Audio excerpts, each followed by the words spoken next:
The collapse of Nazi Germany in May 1945 was not a singular moment, but a geopolitical earthquake whose aftershocks shaped the global map for half a century.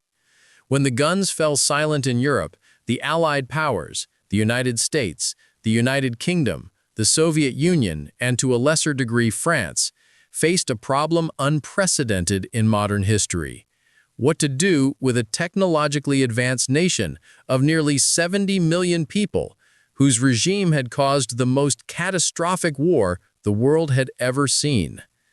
The answer they ultimately produced, the division of Germany into occupation zones, was neither simple nor predetermined.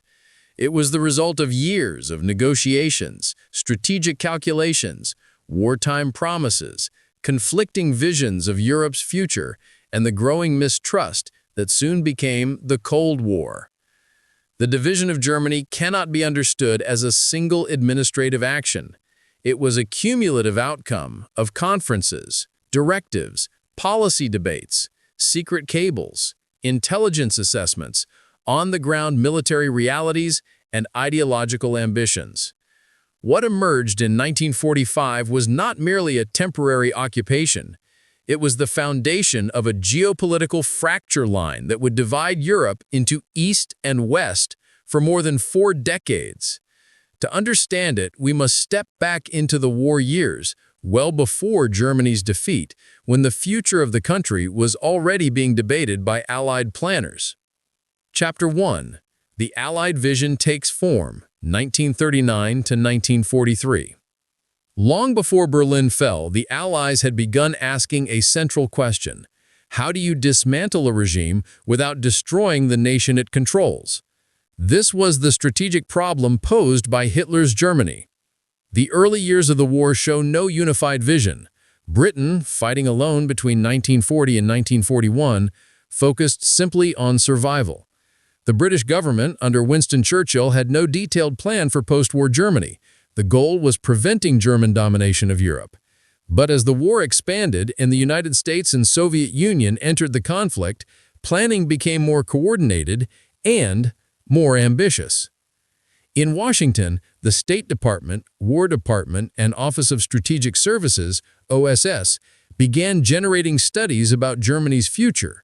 Some proposals, like Treasury Secretary Henry Morgenthau Jr.'s 1944 plan, called for radical measures: the deindustrialization of Germany, turning it into a primarily agricultural state to eliminate its capacity for future war. Although the Morgenthau Plan was never fully adopted, its influence shaped early punitive approaches to occupation planning. In Moscow, Joseph Stalin's government saw the post-war map of Europe as a buffer zone, essential for Soviet security. The Soviet Union had been invaded twice by Germany within 25 years. Another war was unthinkable. For Stalin, breaking Germany's political, military, and economic capacity was not a theoretical exercise. It was a strategic necessity. Soviet planners supported strong punitive action, widespread territorial adjustments, and installing governments aligned with Soviet interests in Eastern Europe. By 1942-43, the need for formal discussions about Germany's fate became impossible to avoid. Allied victory was no longer a distant hope. It was becoming increasingly likely. Planners had to prepare for the collapse of the Nazi state. By early 1943, intelligence reports estimated that the German state would disintegrate rapidly when the war ended, requiring immediate Allied control to prevent chaos, famine, revenge violence, and the reorganization of Nazi elements. Thus, well before Germany surrendered, the outlines of its future were already under construction. The first blueprint, the Moscow and Tehran Conferences, 1943. October 1943, the Moscow Conference.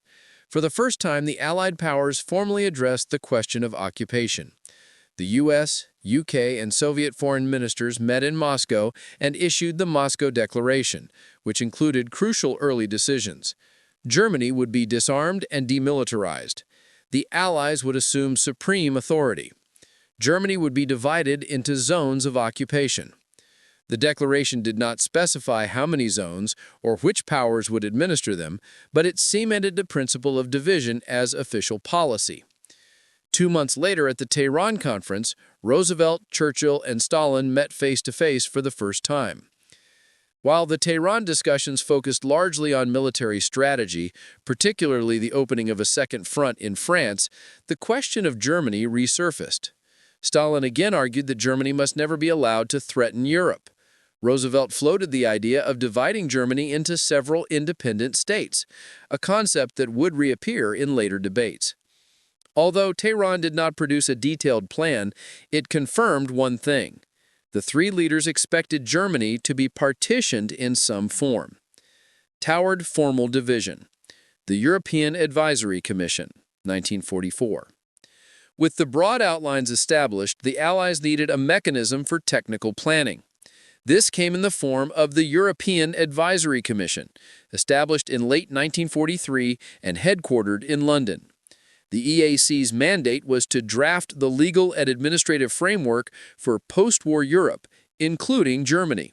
The Commission's work between January and September 1944 produced some of the most consequential documents of the 20th century. Among them, the division of Germany into occupation zones. After months of negotiation, the EAC agreed on a three-zone division: a U.S. zone, a British zone, and a Soviet zone.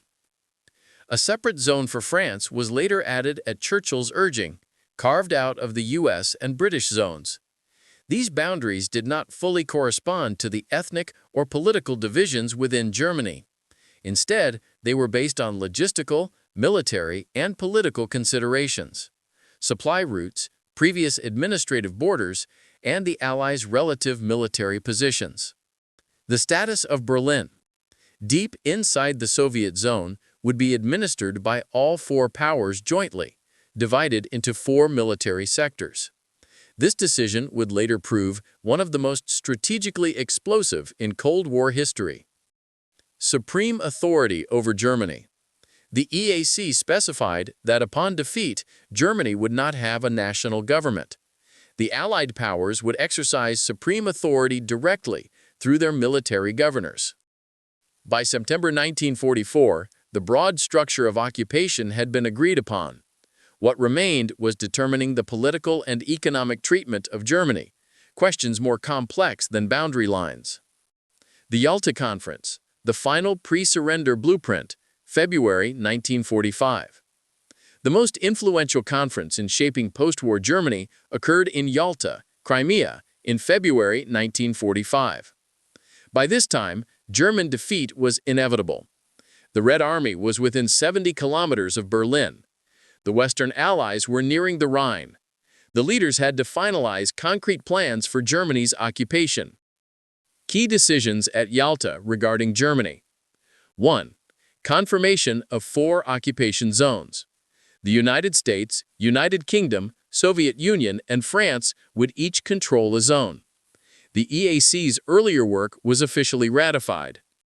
Joint control of Berlin. Berlin would remain under quadripartite authority. The city would not belong to the Soviet zone.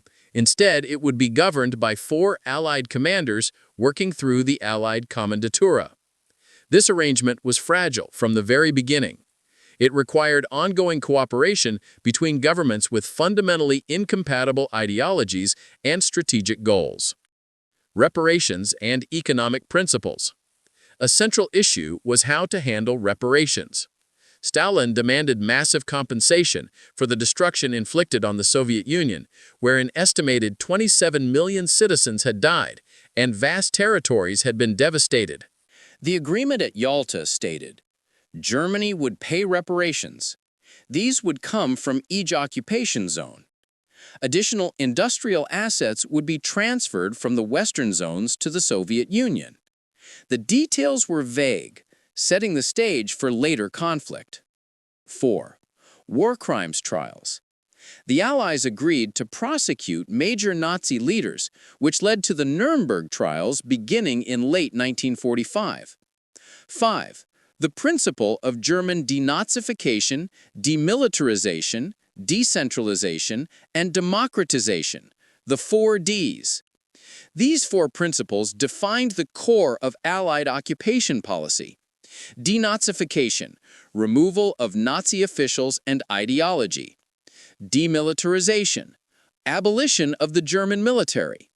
Decentralization, breaking up centralized political and economic power. Democratization, establishing democratic institutions in the Western zones. These goals were widely shared in principle, but interpreted very differently in practice. Differences that would lead to incompatible German states. Yalta did not settle every issue, but it provided the final structural blueprint for Germany's post-war division, and with Berlin's fall just 2 months away, the timing could not have been more decisive. Collapse of the Third Reich. The reality of occupation begins, April to May 1945.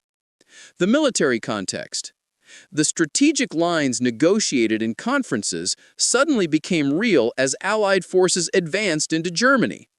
Military occupation zones were initially based on where the army stood at the moment of surrender. In April 1945, U.S. forces crossed the Rhine and advanced rapidly into central and southern Germany. British and Canadian forces secured the northwest. The Soviet Red Army advanced through eastern Germany and encircled Berlin. On May 8, 1945, Germany signed an unconditional surrender. The Third Reich ceased to exist. The power vacuum. With the collapse of central authority, Germany entered a period of administrative chaos. No functioning government, millions of displaced persons, food shortages, destroyed infrastructure, civil services in disarray. Occupation was not merely punitive, it was necessary to prevent humanitarian disaster. The reality of division. In the early weeks, military necessity dictated control, but the pre-agreed boundaries soon took effect. U.S. forces, who had advanced farther into central Germany than originally planned, withdrew from Saxony, Thuringia, and eastern Mecklenburg to allow the Soviets to occupy their designated zone. This withdrawal, carried out in July 1945, had long-term consequences. Regions that briefly experienced American occupation passed into Soviet control and ultimately became part of East Germany. Berlin also transitioned from full Soviet military control, after its capture on May 2nd, to quadripartite control, with American, British, and French forces taking positions in their sectors. The occupation was now officially in place. The question that remained: would the Allies administer Germany as a single unit, or would the occupation zones evolve into separate political entities? The answer depended on what happened next, particularly at the conference that gathered in July 1945 in defeated Germany itself. The Potsdam Conference. The occupation takes shape, July-August 1945. The Potsdam Conference brought together the Allied leaders once more. But the political landscape had changed dramatically. Roosevelt had died in April. He was replaced by President Harry Truman. Churchill, after beginning the conference, was replaced mid-meeting by Clement Attlee, after losing a British election. Only Stalin remained as the leader who had attended all 3 major wartime summits. Held in the outskirts of Berlin, Potsdam was the first major conference conducted with Germany already defeated and occupied. The Allies now had to implement, not merely plan, the post-war order. The Potsdam Agreement. Core elements. 1. Confirmation of the division into 4 zones. The borders of the occupation zones were formally approved. Each power's responsibility was clearly defined. 2. Governing Germany as a single economic unit. This point is crucial. Potsdam stated that Germany should be treated as a single economic entity, even though it was divided administratively. In practice, this principle soon collapsed. 3. Reparations. Reparations were now tied explicitly to occupation zones. The Soviet Union would take reparations from its own zone. It would also receive 25% of industrial equipment from the Western zones. In exchange, the West would receive food and raw materials from the Soviet zone. This arrangement quickly broke down amid growing mistrust. 4. The 5 Ds expanded. Potsdam reaffirmed denazification, demilitarization, democratization, and decentralization, adding decartelization, targeting Germany's powerful industrial cartels like IG Farben.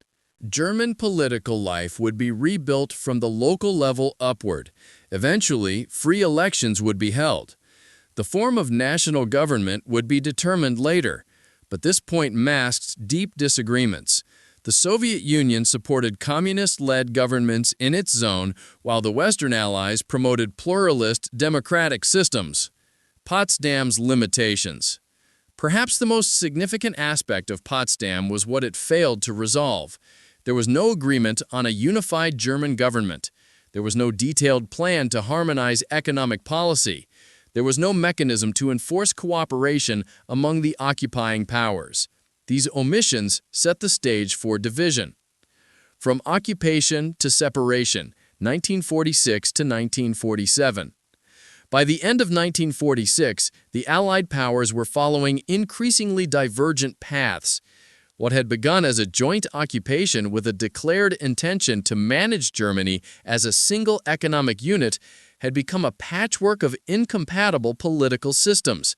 Cooperation continued in name, but in practice, the occupation zones functioned as separate states with their own laws, currencies, political parties, and economic priorities.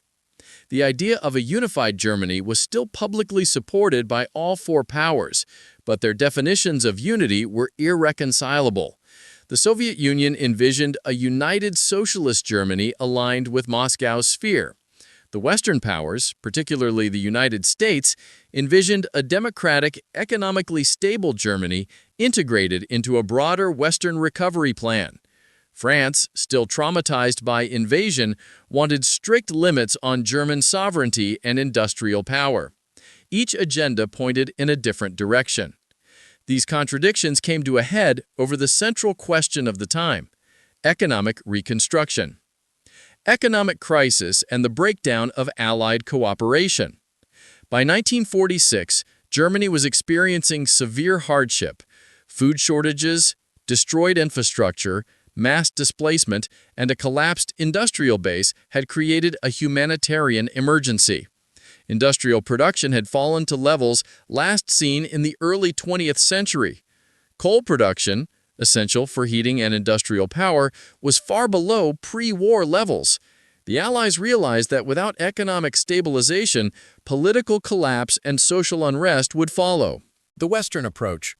The United States and Britain came to see economic recovery as essential not only for Germany, but for the entire European continent.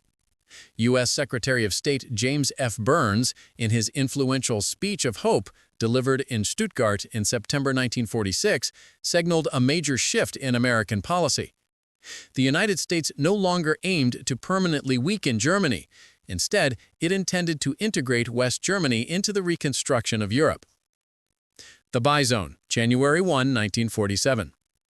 The first major step toward division came when the United States and Britain merged their zones economically into a single administrative unit known as the Bizone.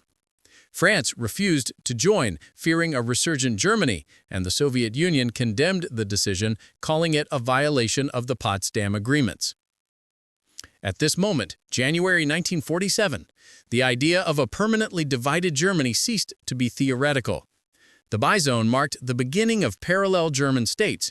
It was the first structural step on a path leading directly to the establishment of West Germany, the FRG, 2 years later.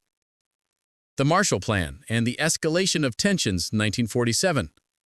In June 1947, U.S. Secretary of State George C. Marshall announced a massive economic reconstruction program for Europe, the Marshall Plan. The proposal was revolutionary: billions of dollars in American aid to rebuild European economies devastated by war. The Soviet Union interpreted the plan as an attempt to pull Eastern Europe and Germany into the American sphere of influence. Stalin forbade Eastern Bloc countries from participating. In the Soviet zone of Germany, the Marshall Plan was denounced as an imperialist tool. For the Western zones, the Marshall Plan became the backbone of economic recovery. Large-scale investments in industry, infrastructure, and agriculture began to stabilize the region. The bizone leadership, headquartered in Frankfurt, gained increasing administrative authority. Although this was not yet a government, it resembled one in all but name. The Marshall Plan widened the gap between East and West, economically, politically, and ideologically. The idea of a unified Germany grew increasingly unrealistic. The currency crisis and the birth of the Deutschmark, 1948. By 1948, the German economy faced a fundamental problem: its currency. The Reichsmark, weakened by wartime inflation and black market trade, was nearly worthless.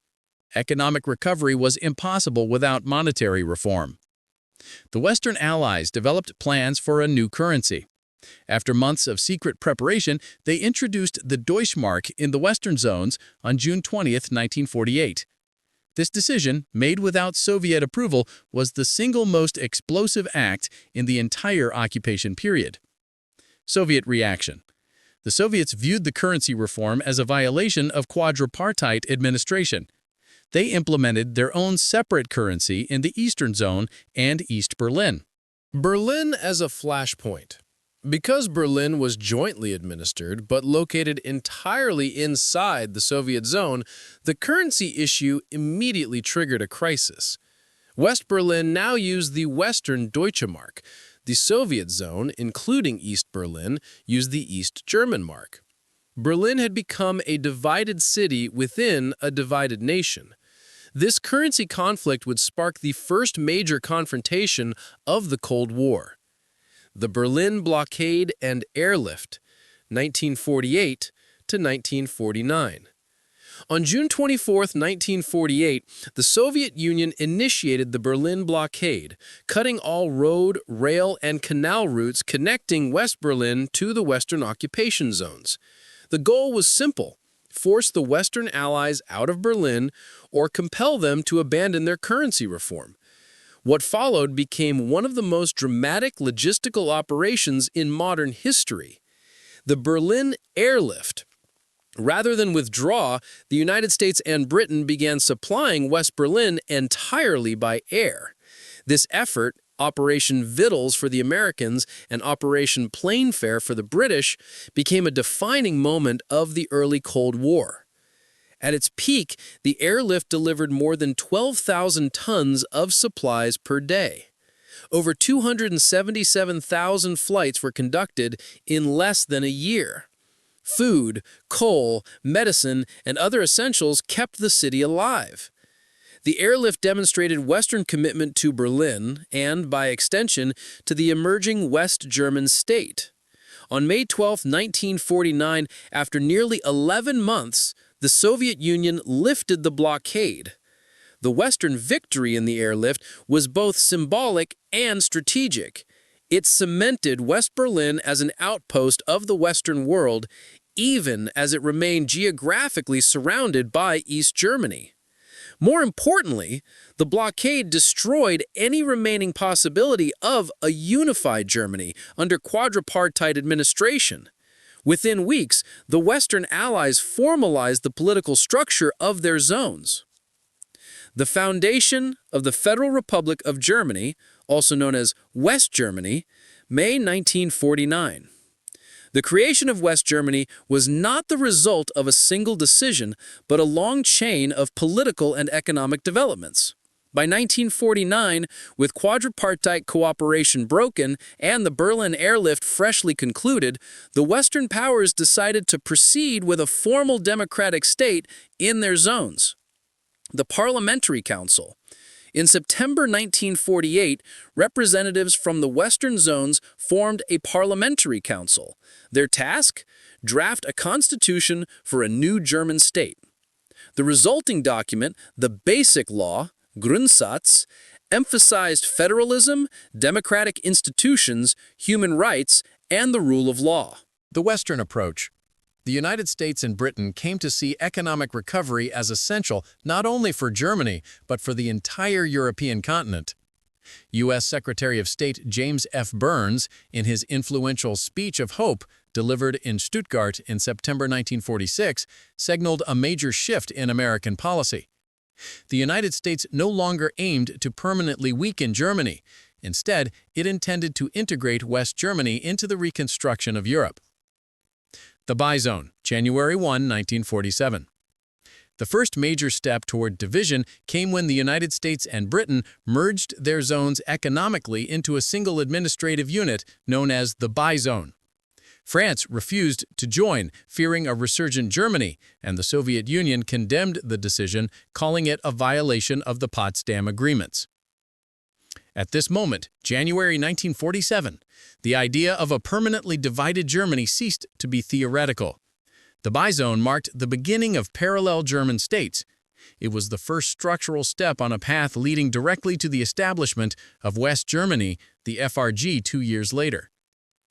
The Marshall Plan and the escalation of tensions, 1947. In June 1947, U.S. Secretary of State George C. Marshall announced a massive economic reconstruction program for Europe, the Marshall Plan. The proposal was revolutionary. Billions of dollars in American aid to rebuild European economies devastated by war. The Soviet Union interpreted the plan as an attempt to pull Eastern Europe and Germany into the American sphere of influence. Stalin forbade Eastern Bloc countries from participating. In the Soviet zone of Germany, the Marshall Plan was denounced as an imperialist tool. For the Western zones, the Marshall Plan became the backbone of economic recovery. Large-scale investments in industry, infrastructure, and agriculture began to stabilize the region. The Buy Zone leadership, headquartered in Frankfurt, gained increasing administrative authority. Although this was not yet a government, it resembled one in all but name. The Marshall Plan widened the gap between East and West, economically, politically, and ideologically. The idea of a unified Germany grew increasingly unrealistic. The currency crisis and the birth of the Deutschmark, 1948. By 1948, the German economy faced a fundamental problem, its currency. The Reichsmark, weakened by wartime inflation and black market trade, was nearly worthless. Economic recovery was impossible without monetary reform. The Western Allies developed plans for a new currency. After months of secret preparation, they introduced the Deutschmark in the Western zones on June 20, 1948. This decision, made without Soviet approval, was the single most explosive act in the entire occupation period. Soviet reaction. The Soviets viewed the currency reform as a violation of quadripartite administration. They implemented their own separate currency in the Eastern Zone and East Berlin. On May 23, 1949, the Federal Republic of Germany, FRG, was officially established. Bonn became the temporary capital. Konrad Adenauer became the first chancellor. The Western powers retained certain rights under the occupation statute, but West Germany now had a functioning democratic government. A provisional state. It is important to note, the Basic Law explicitly defined the new republic as a provisional entity, valid until all Germans could unify under a single democratic constitution. The Western Allies and West German leaders insisted that the FRG represented not a permanent division, but the only viable democratic structure under Cold War conditions. Still, the creation of West Germany made a parallel state in the East inevitable. The creation of the German Democratic Republic, East Germany, October 1949. In response to the formation of West Germany, the Soviet zone consolidated its political structures. The Socialist Unity Party, SED, under the leadership of Wilhelm Pieck and Walter Ulbricht, had effectively become the dominant political force. The Soviets supported the establishment of a socialist state that would serve both as a buffer zone and as an ideological model within the Eastern Bloc. On October 7, 1949, the German Democratic Republic, GDR, was proclaimed in East Berlin. Wilhelm Pieck became the president. The SED held political monopoly power. A state security apparatus, later known as the Stasi, began to form. The Constitution mirrored Soviet political structure and emphasized central planning, nationalized industry, and socialist governance. The division of Germany was now formalized. Two states existed where one nation had stood only 4 years earlier. The finalization of division, 1950s to 1961. Although Germany was now legally and politically divided, the border remained porous. Millions of people moved between the two Germanys. This movement created 3 major problems for the GDR. Population loss. A mass exodus, particularly of young and skilled workers, weakened the East German economy. Political legitimacy. Citizens were voting with their feet, undermining claims of socialist success. Economic pressure. Every departure represented a loss in productivity and skilled labor. By the late 1950s, the East German government was losing around 200,000 citizens every year, many through Berlin, where the border was still open. The East German leadership pressured the Soviet Union for permission to close the escape route permanently. The Berlin crisis and the closing of the border. Tensions escalated through the late 1950s. The Soviet Union issued ultimatums demanding Western withdrawal from Berlin, but the United States refused. Berlin had become the central symbolic battleground of the Cold War. Life in a Divided Nation. West and East, 1961-1989. West Germany, FRG. West Germany became one of the world's leading industrial economies. The economic miracle, Wirtschaftswunder, transformed the FRG from wartime ruins to prosperity. It joined NATO, became a founding member of the European Economic Community, and emerged as a stable parliamentary democracy. East Germany, GDR. East Germany developed into a tightly controlled socialist state with centralized planning, strict internal security, and a heavily regulated society. Although the GDR achieved some industrial successes, chronic shortages, restrictions on freedom, and political repression defined life for many citizens. Both states claimed to represent the true Germany. Both developed their own national symbols, education systems, and political cultures. The division was deep, but not eternal. On August 13, 1961, the East German government, backed by Soviet approval, closed the border between East and West Berlin. Overnight, barbed wire barriers cut through streets, neighborhoods, and even buildings. This was the beginning of the Berlin Wall, which in the following months was transformed into a concrete, fortified, heavily militarized border. The Berlin Wall physically manifested the political and ideological division of Germany.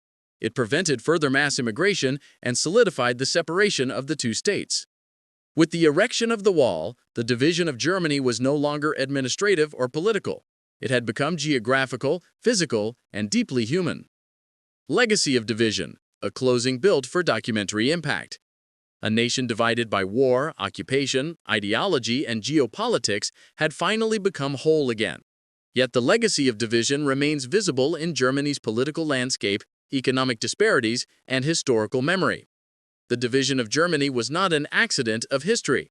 It was the product of wartime decisions, post-war fears, ideological competition, and global power struggles that stretched across nearly half a century. From the conference tables of Yalta and Potsdam to the streets of Berlin during the airlift and the shadow of the wall, the story of Germany's division is also the story of the 20th century itself. It is the story of how the end of one war became the beginning of another, the Cold War. And it is the story of how a nation, shattered by conflict, divided by politics, and reshaped by the agendas of foreign powers, found its way back to unity through the voices of its people. The map of Europe was redrawn in 1945. It was redrawn again in 1990, and every change in between can be traced to the moment Germany was divided after World War II.